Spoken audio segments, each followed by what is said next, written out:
The Presidio is home to San Francisco's newest residential neighborhood and also one of its most unique. Come into the gates, through the gates of the Presidio, all of a sudden you feel like you're in this green, park-like space with a forest and lots of open space and houses that are more suburban in nature, really. And so for a lot of people who work in the city, and particularly those who have families, it's a great place to live. You can run, it's safe, you can run on the streets, the kids can play in the woods, and you know, it's just a great place to live. Operated as a military base for over 200 years, Congress in 1996 turned the Presidio over to the Presidio Trust with a mandate of becoming financially self-sufficient by 2013.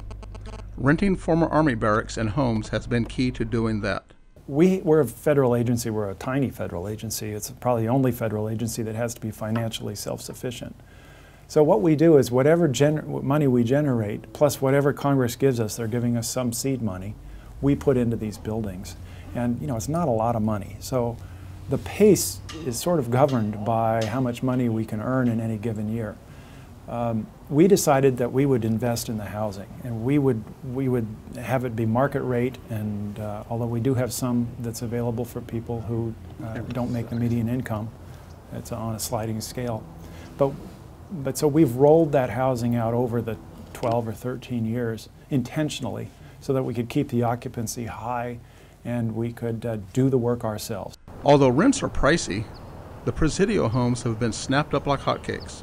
Residents like Charlie Gregg love being able to live in the middle of a forest, but also close to the city.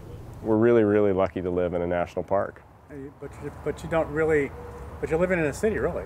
We are living in the city. We're blocks in either direction, but we have the bay on one end, the ocean on the other. We've got Pacific Heights and Presidio Heights right around us. Our whole life is centered within a couple blocks of the Presidio. Getting to see wildlife up close and personal is another feature of living in the Presidio. You know, we have coyotes who walk up Lover's Lane behind our house. We have raccoons that raid our trash every night. To the kids' endless amusement, there are gophers that pop their heads up, and my son, in fact, is probably digging for gophers in the backyard right now. Priced as high as $25,000 a month, the Presidio homes are not for everybody, and as historic homes, they lack some of the amenities of newer homes, for example. If you like pristine and brand new, it's not the place for you to live. I mean, our home is a historic home, so not everything, you know, paint's chipped here and there, and the floors could use some resanding, but there's not much bad to say. Still, Mr. Cohn wouldn't trade his 5-bedroom rented home for the world. There's nothing I don't like about living in the Presidio. I feel the only thing I don't like is that I don't get to be here very often. We travel so much, and our family schedule is so hectic. I wish we could spend more time in the Presidio. I've been here for 9 years. I moved in here after graduate school as a roommate. I had 3 other roommates and iterations thereof, and as I got older, fewer and fewer people lived in the house until it was just my fiance and me at the time, and now it's my wife and our baby.